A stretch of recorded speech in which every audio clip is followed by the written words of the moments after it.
Өнөөдөр маш урт өдөр байлаа. Ер нь миний өдөр шөнийн 1 цагаас эхэлсэн л та нэвтрүүлэг эхлэхээс. Тэгээд хүлээлт ийм байгаагүй. Ийм одоо Монголын ард түмнийг донслогсон нийтээр нь шуугуулсан ийм одоо дуйлан боломж гэж бид хоёроо бодоогүй. Ямар ч хэлсэн энэ нэвтрүүлэг гараад олонний анхаарлыг ороод ирэх юм бол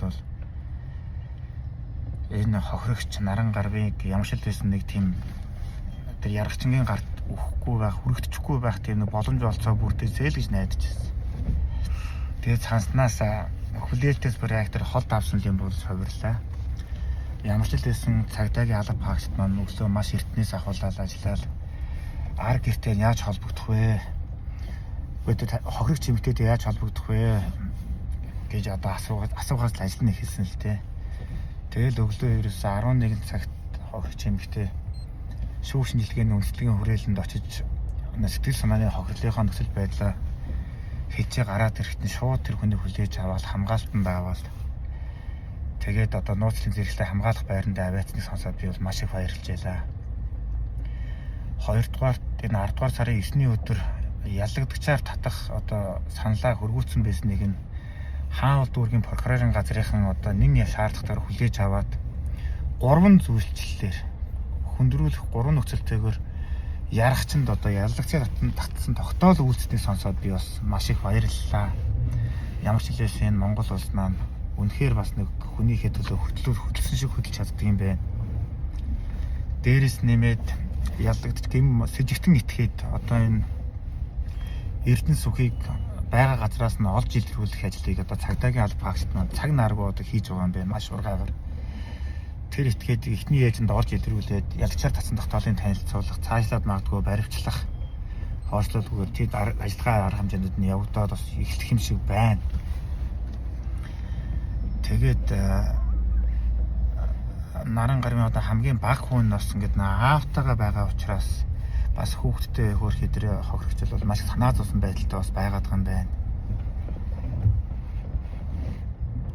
За хүний эрхийн үндэсний комиссийн бол за энэ хүний төлөө бол бид нэр бол яг тэр анх гомдлыг тэр ээж нь гаргасан цагаас ахуулаад бол маш уурхай ажиллажсан гэдгээ бол хэлээд явж байгаа юм байна.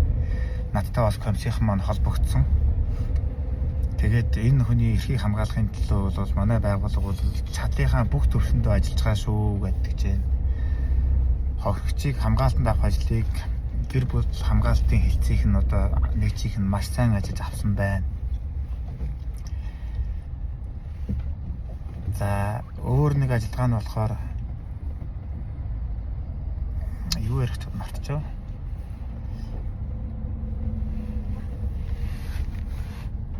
За дараагийн нэг асуудал байсан чинь за прокурор нэгээ сайн ажилтан, цагдаа нь сайн ажилласан, хамгаалтанд авчихсан олж илрүүлэх ажиллагаа явагдаж байгаа.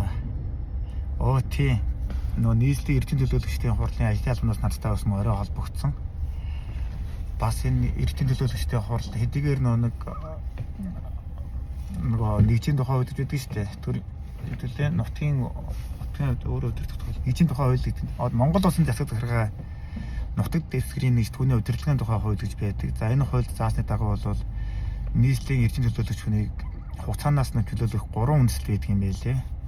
Нэгт нь болохоор хүн төвчний улмаас ажиллаж чадахгүй болчихсон тохиолдолд, хоёрдугаарт шүүхийн хүчин төгөлдөр шийдвэрээр одоо 3 шатны шүүгээр ял шийтгэл оногдсон тохиолдолд, гуравдугаарт амь насаа алдсан тохиолдолд ингэж чөлөөлдөг ёстой хуультай юм байна. Тэгвэл бас ёс зүйн хороо нь бол авч хэлцээд энэ нэг танхаа балмын тэтгэгтэй бол бас нэг арга хэмжээ тооцох асуудал бол ярих юм шиг байна. Маргааш өглөө нийслэлийн эрдэнэ төлөөлөгчдийн хурлын ээж хуралдаан болноо. За тэгээ энэ хуралдаанаас одоо өмнө ер нь одоо энэ танхаа балмад итгээд ёс зүйн ямар хариуцлага тооцох асуудал гарах вэ гэдэг бас холбогдох хүмүүс нас мэдээлэл өгөх юм шиг байна. Манай хэвлэх очод бас их гоё мэдээлэл гарч магадгүй байна. За ардчилсан намын одоо маш олон хүмүүс бас энэ асуудал дээр дуугарч хаад би үүндээ бол үнэхээр их баяртай байна. Энэ гэр бүлийн хүчирхийллийн онц ноцтой энэ хэрэг дээр намжрахж талчрахгүйгээр энэ гаж донтой адгийн шаарыг бол нин даруй одоо ёс зүйн болон улс төрийн хариуцлага хүлээж гэж эхлээд намаасаа хөөх. Дараа нь тэр намын дээд удирдах байгууллага буюу үндэсний бодлогын хорооноос хөөх. ер нь тэгээд шатараас нь дахиж энэ хүнийг бол хизээч арчилсан намын нэр өмнөөс улс төрт орох боломжгүй болгож одоо ах нь бол зүй ясны асуудал. Тэгээд энэ асуудал дээр бол арчилсан намын яаралтай арга хэмжээ авна гэж би төвдөө бол найдаж байна. Тэгээд Монголын одоо маш олон эмэгтэйчүүдээс маань бас яг би яг ингэж зовдөг бас яг миний яг одоо өнгөрч тулсан амьдралын маань одоо сэргээсэн тэр хамгийн хар бараанд тусан сэргээсэн ийм аимшигтэй юм болсныг одоо үдсэндээ сэтгэл хэмжиж байна гэдэг бол илэрхийлж байна. Тэгээ олон эмэгтэйчүүд маань өөрсдийнхөө төлөө дуугараад эхлэх юм бол энэ асуудал өндөр авна. Тэгээд эцэст нь дүгнээд хэлэхэд юу гэж хэлмээр байна вэ гэхээр энэ Монгол улсын гэр бүлийн тухай хуульд өөрчлөлт орох цаг болжээ. Үнэхээр юм ухаа яргалт хамгаалдаг ийм байгаа тохиолдолд заавал тэр 6 сарын хүлээгдэл гэхгүйгээр шууд тэр хүнийг одоо хамгаалтанд авч гэр бүлийн салгах ажлыг хийдэг болмоор байна. Энэ хуулиа өөрчлөх цаг болсон байна. Хоёрдугаарт гэр бүлийн хүчирхийл үйлдэлсэн болов. Тэгтээ тэр нь зөвхөн гэрэлсэн хоцодод биш. Одоо хамтран амьдрах чад хамсан тохиолдолд мөн одоо үерч байгаа найз охиныгоо хамсан тохиолдолд хамгаалтын одоо тэр хөгжингүү орнууд хийдэг арга хэмжээ байдаг юм байна л да. Тэр одоо гин буруутай тэр хүчирхийлэгч гэдэг бугуйч цаг төлөгчдөг юм байна. Тайлж болохгүй цаг төлөгчдөг. Тэгээд хохирогч эмэгтэйд нь бас тухайсан тийм чип ч юм уу тийм суулгачдаг юм байна.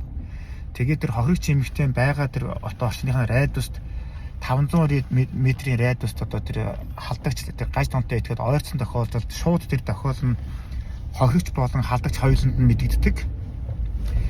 Тэгээд тохиолдолд дууссан тохиолдолд тэр халдагч итгэхэд болох юм бол маш богинохын хугацаанд одоо 1-2 минутын дотор тэр радиуст гарч сухдаг ажлыг нэн яаралтай хийх ёстой.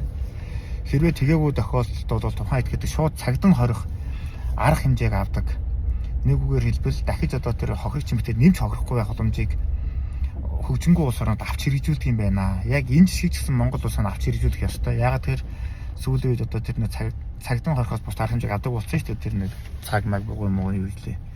Тэгээ энэ минь ажлуудыг нэг яаралтай хийх болсон юм байна. Энэ дээр маань манай улсын хурлын эмэгтэй гишүүд оройлон оролцоосоо хэмээн хичээнгүйлэн гуйж байна. Хүний эрхийн байгууллагууд маань оролцоос хэмээн гуйж байна. Уул нь бол хэрвээ төрчөөг байсан бол манай наараа гишүүн дээр бол жинхэнэ цогтоо үзэх байсан байх гэж бодож байна. Гэтэ төрлөөч гэсэн тухайн одоо эмэгтэй маань бас ингээд тодорхой хугацааны дараа наараа гишүүн бас энэ дээрээс оройж ажиллах хаа гэж би бас итгэж байна. Тэгээ Монголын маань нэг ч гэсэн эмэгтэй эрэгтэй хүн ч бас өсөлтөл юм билээ л дээ. Тэгээд дахиж хідээж битгий юм уухай гэр бүлийн хүчирхийлээ золиос болоосоо хэмээн залбирч байна. Хуулиа нэн дараа өөрчлөхгүй бол Монгол улсад маань энэ асуудал гамшигын дэд татсан байна гэдгийг эцэст нь хэлмээр байна. Тэгээд 100 холоогоо өргөсөн Монголын мянган эмэгтэйчүүдтэй, ээжүүдтэй, иргэдтэй энэ асуудыг бүх талаар одоо мэдээлж, тусалж, дэмжиж байсан бүх сэтгүүлч найзуудтай, хэвлэл мэдээллийн байгууллагуудтай баярлалаа.